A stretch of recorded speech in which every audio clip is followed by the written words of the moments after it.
uLuka 23 sizothatha ivesi eyodwa nje ivesi ka4. Yeah.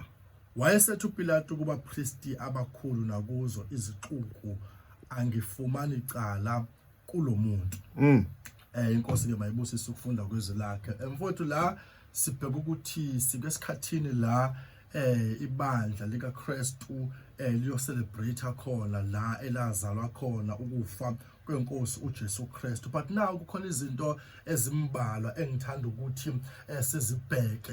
iBhayibheli sifundisa ukuthi uJesu wayenokuthi ahamba ayothandaza ensimini ogama la kuthiwa yiGetsemane. But masifunda sithola ukuthi akekho umuntu owayazi iGetsemane ngaphandle komuntu owayekade ake aye khona izinyawo zakhe zinyathele khona. Ababhali basifundisa ukuthi iGetsemane yayifihliwe to the point yokuthi afike khona wayengeke sacabanga ukuthi kunendawo ekuthiwa iGetsemane engaphakathi kwehlathi la kuthandazwa khona. Yingakho mengabe uJesu bezombamba iBhayibheli lisifundisa ukuthi kwadingeka umuntu osekanyathele khona. So uJuda wanikela ngokuthi mina ngizonithatha bese nginihambise khona eGetsemane.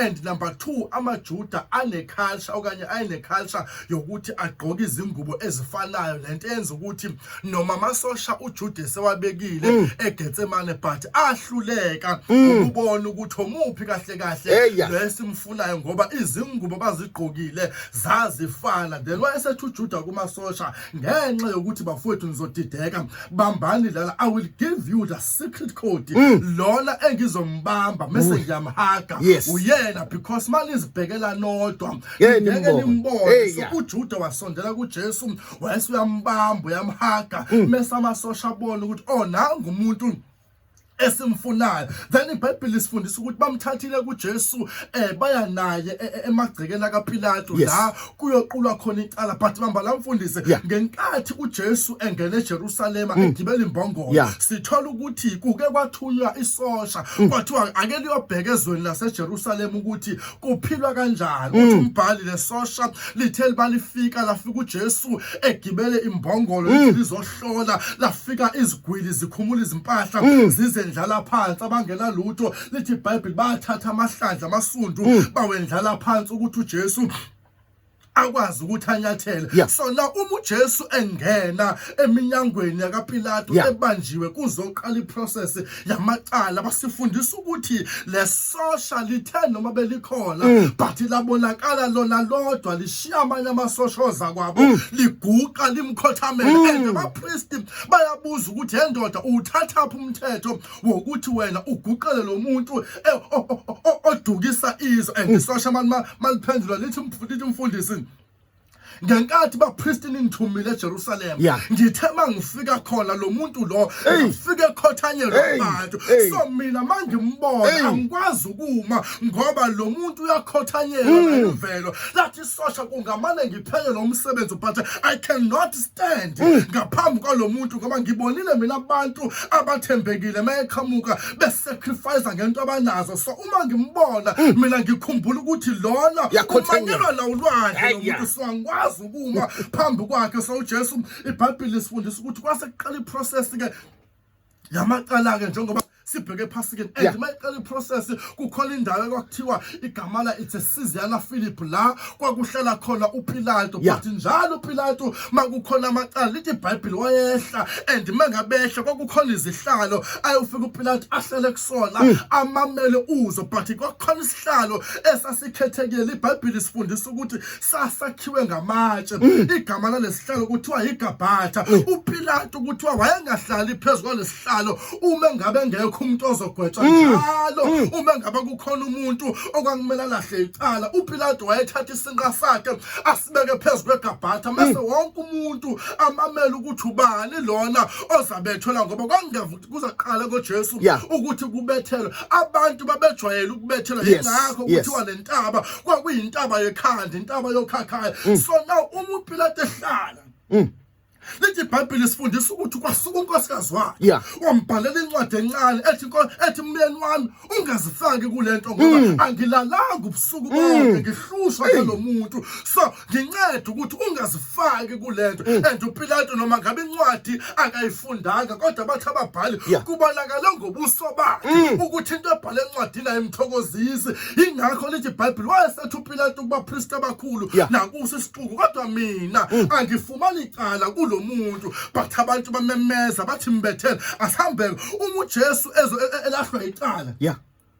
Kulamasosha ayekade eqashiwe esacrifice enikela ngokuthi ashaya umuntu imivimbo ewu40. Ayaziwa nje ukuthi wona mekuthiwa nje akashaya umuntu amshaya imivimbo ewu40, kodwa ngoba uJesu weza introduce into yegrace, ezoqeda into yelaw. Ingakho iBhayibheli lisifundisa ukuthi kwaJuda icala lalingaqulwa ebusuku, lalingaqulwa futhi makusondela iPhasika. Kodwa uLuka usifundisa ukuthi isigwebo saJesu siphume ekuseni emveni kokuba iqhude likhanye kathathu. So lento sifundisa ukuthi for the first time icala lomuntu liqulwe ebusuku. So uJesu ubreak umthetho wokuthi icala liqulwe ebusuku. Lithe malimlahla uJesu fika namasosha mfundisi amshaya imivimbo ewu39. iBhayibheli sifundisa ukuthi bathe bezoshaya umvimbo ka40 uJesu wajika ubuso bakhe wabheka isosha lashayeka umzimba lahluleka ukumshaya umvimbo ka40. Wabreak umthetho wokuthi baspecialize ngemivimbo ewu40. Na uJesu umesuka lithi iBhayibheli wasuka ezithwalela isiphambano sakhe uhambo ekuthiwa idorolozo, uhambo losizi nokuhlupheka. Uma ngabe uJesu esithwala isiphambano, iBhayibheli sifundisa ukuthi isiphambano sakhe sasihula phansi sihamba sicollector wonke amanyala enziwa abantu emhlabeni anamathiselisela kuyo ukuze isimo sakhe esigcine sesingasabonakala. Hayi ngoba yena engcolile, but ububi bomhlaba bamenza ukuthi noma ngabe isimo sakhe sesilungile. Ingakho lithi iBhayibheli ongasazange but yena wenziwe isono ukuze thina sibe ngabalungileyo. So la uJesu simbona phethe isiphambano enyuka intaba yasedoroloza, and the same mountain enyuka uJesu yona leBhayibheli elisifundisa ukuthi number 1 akaphumanga yedwa uJesu engaqeda. uJesu umfundisi uthe mayephuma ethola isiphambano noJudas Iscariot wabephuma phethe intaba, kwashiyela ama-location ukuthi omunye uyekabeni kodwa omunye yolenga ngeliphi iside. Waphuma uJesu esithola isiphambano noJuda waphuma phethe intaba. But isecret kaJuda ngiyayithanda ngoba ngenkathi ehleli noJesu uJuda uyizwile into ethi uma uJesu efa kukhona abayovuka. Wathi uJuda noma ngonile but ngiyogijimela ukuthi angife kuqala. Wagijima nentambo uJuda wayozilengisa. Lithi iBhayibheli wafa uJuda uJesu engakafi. Uthe uJesu mayesefa waphambana nabantu abafile bevuswa. Ngamanye amazwi noJuda ngoba wafa before Christ, so wavuka nabavukayo.